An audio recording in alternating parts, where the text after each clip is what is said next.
omroep. Vandaag in Het Vizier een noodkreet van de Chinese Oeigoeren.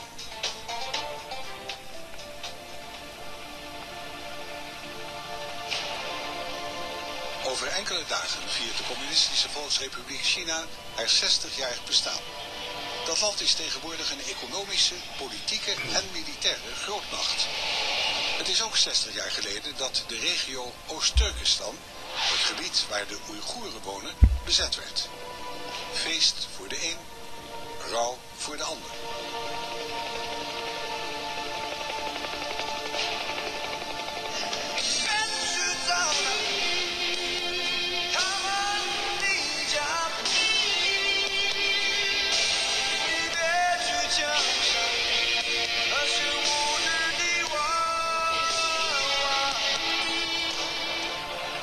Ondanks alle mogelijkheden die de regio biedt, met haar natuurlijke bronnen, worden de islamitische Oeigoeren al 60 jaar lang economisch en politiek achtergesteld.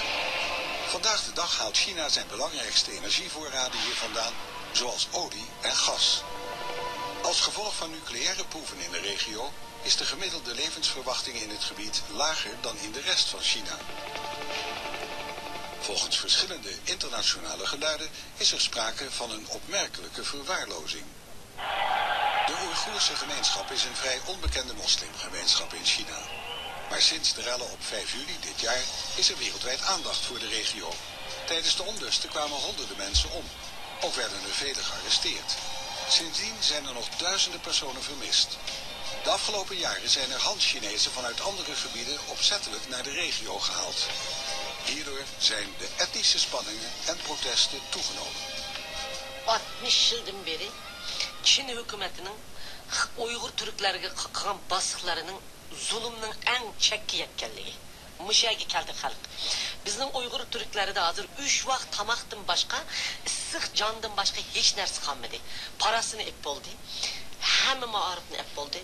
Ne desa, sizga men so'zlayolmayman, konuşamayman, balamga rastimni aytamayman. Yalan so'zlashdan boshqa narsani qilishga ruxsat yo'q. Yalan so'zlab odamlar qiynalib ketdi.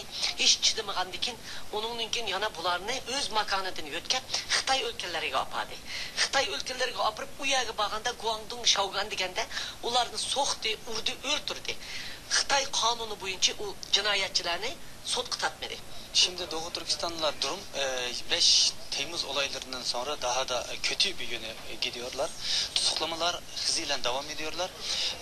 İdam söz konusudur. Bildiğiniz kadarıyla 5 Temmuz olaylarında 10 bine fazla insanın sokaklara dökülmüş.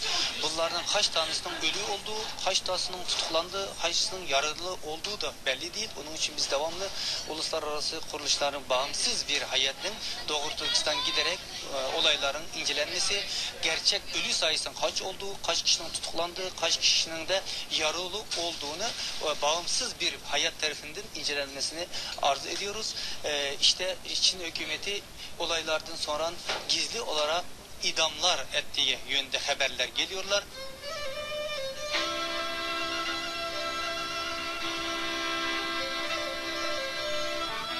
De onderdrukking van de Oeigoeren door de Chinese overheid wordt gevolgd en bevestigd door internationale mensenrechtenorganisaties. In de autonome regio Xinjiang zitten tienduizenden mensen gevangen. Dat is met name al na 11 september, 9/11, is dat veel erger geworden. Voorheen werden ze vaak als separatist gezien. Tegenwoordig spreekt de Chinese regering over terroristen. De doodstraf wordt toegepast. We weten niet hoe vaak, maar wel heel vaak. Ook voor mensen die zich vreedzaam uiten. Die opkomen voor democratie en mensenrechten. Daarnaast wordt eigenlijk iedere religieuze uiting wordt in de wielen gereden. Mensen die opkomen voor hun godsdienst, die vrijheid van godsdienst willen, vrijheid van vereniging willen, worden opgepakt en verdwijnen vaak zeer langdurig in gevangenissen. In die gevangenissen worden ze, overigens elders in China is dat niet anders, overwegend standaard mishandeld en gemarteld. There are a large number of human rights violations in East Turkestan.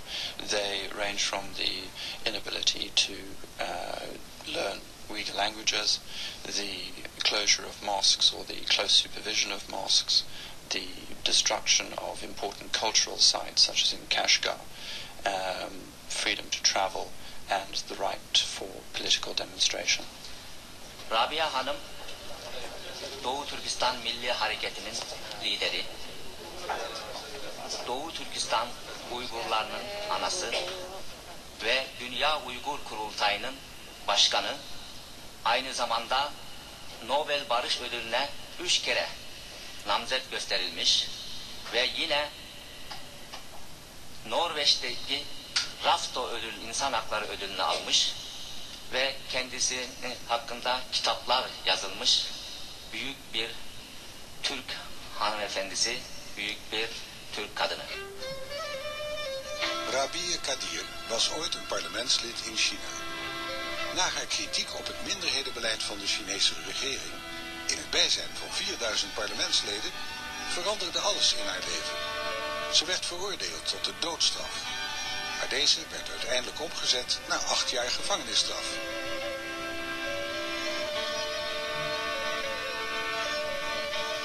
Onder druk van de internationale gemeenschap werd zij uiteindelijk vrijgelaten. Xitay hükümeti 60 yıldan beri birinci kıtım separatizm degen bile öldürdü Uygurlarını, soykırım kıldı. Endi hazır şu 10 yıldan beri dünya terörizm hareketi çıkkandan keyin nahayeti Uygurlarını soykırım kılış için, Uygur halkını assimilasiya kılıp yokutuş için birinci fırsat, yani ikinci fırsat geldi Xitay hükümetiye. Şunun bilen biri o 60 yıldan beri birinci kıtım bizim pan-Türkisizm, separatizm dep öldürgen.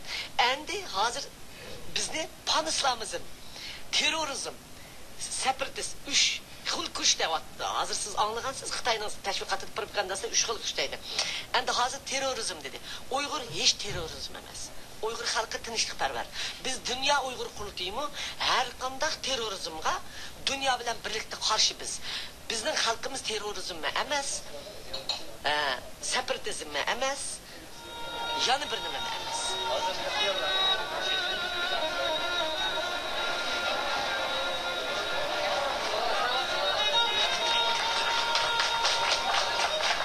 Odatda Uyg'ur xalqi Xitoyning bayroqlarini olmaydi. Xitoyning bayrog'ini ko'tarib, birinchi qitim Uyg'ur xalqining 60 yildan beri Xitoy bayrog'ini ko'tarib chiqib tinchlik bilan olib chiqqan namoyishni Xitoy hukumati u yoqdan Xitoy xalqi kaltak bilan urdi. U namoyishga chiqqanlarimiz cho'jiqlar, kichik bolalar. Bolalarni o'ltirdi. Xitoy hukumati otgandagi ota-onalar o'z bolalari, aka-ukalari xalq chiqib ketdi. 10 mingdan ortiq odam eshib ketdi. Shuning bilan Xitoy bularni chiroqni o'chirib, to'qni o'chirib 5 soat avtomat bilan, bronik bilan bostirib o'ldirdi. 5 soat avtomat bilan qildi. 10 mingdan ortiq Uyg'ur, shu kuniki namoyishga chiqqan Uyg'ur biroq g'oyib bo'lib ketdi. Ular qani? Ularni shu kecha o'ltirib bo'ldi. O'ltirib bo'lib, yerni yuvitib 25 ming askar keldi. 25 ming askar bilan yana shu atisi Xitoylarning o'likini qo'yib, anandiki muxbirlarga echibetdi. Lekin yaratgan Alloh ulug'kan. Muxbirlar naq maydonga borganda Xitoylarning Uyg'urlarni so'yqirib urib yurganning ustiga tushib qoldi. Shuning bilan butun dunyo Xitoyning yolg'onligini oshkorladi. Hozir dunyo Xitoyning so'ziga ishonmaydi. Bizninkini mi anglavatdı, Xitoyninkini mi anglavatdı?